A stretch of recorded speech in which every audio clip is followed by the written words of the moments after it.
On nous parle souvent des bienfaits de la colonisation, et parmi ces bienfaits, l'éducation apportée par la France dans ses colonies. Une éducation pour apprendre quoi exactement? J'ai fouillé dans les archives en septembre 1925, c'était il y a 100 ans. Monsieur Raphaël Antonetti, gouverneur général, envoie une circulaire pour transformer l'enseignement public de l'Afrique équatoriale française. Selon lui, les écoles coloniales sont mal foutues, les gosses n'apprennent rien, mais il a une solution, il propose de créer 3 types d'écoles. D'abord, l'école du village. Elle dure 1 an et sert à trier les jeunes enfants. Les moins doués resteront au village, mais ils auront appris suffisamment de mots en français pour obéir aux ordres des colons et travailler dans les plantations. Pour les un peu meilleurs, ils passent en 2e section de l'école du village. Cette fois, on leur apprend à lire le français, à calculer, à écrire. Et on les forme à l'hygiène coloniale. Des connaissances qui suffiront à transformer les moins bons élèves en domestiques dans les maisons coloniales ou en contremaîtres dans les plantations.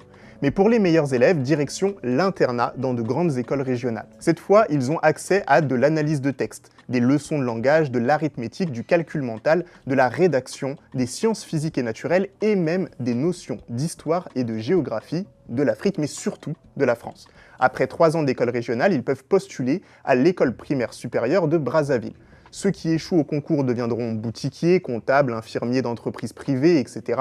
Ils pourront aussi postuler aux jobs subalternes de l'administration, comme dactylographe ou encore comme interprète. Et pour ceux qui réussissent le concours de l'école primaire supérieure, donc à Brazzaville, il reste encore 3 années d'études pour postuler à des postes plus élevés de l'administration coloniale ou bien devenir instituteur et donc enseigner à la jeunesse de leur pays comment travailler pour les colons.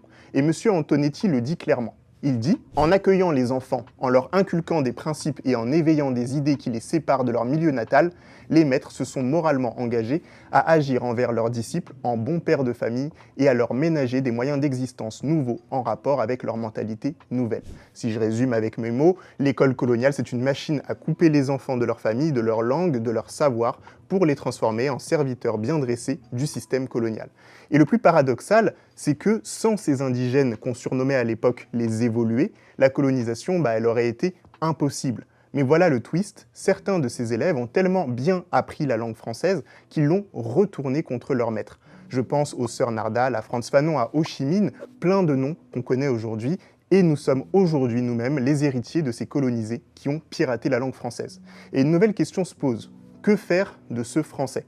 Est-ce qu'il faut l'utiliser pour raconter notre histoire, pour renverser les récits, ou est-ce qu'il faut l'abandonner pour réapprendre les langues de nos ancêtres et les cosmogonies qu'elles véhiculent? Dites-moi ce que vous en pensez en commentaire et n'oubliez pas, Histoire Crépue est un média indépendant. Si vous voulez nous soutenir, rendez-vous sur le site histoirecrépue.fr. Courage à toutes et à tous pour la rentrée.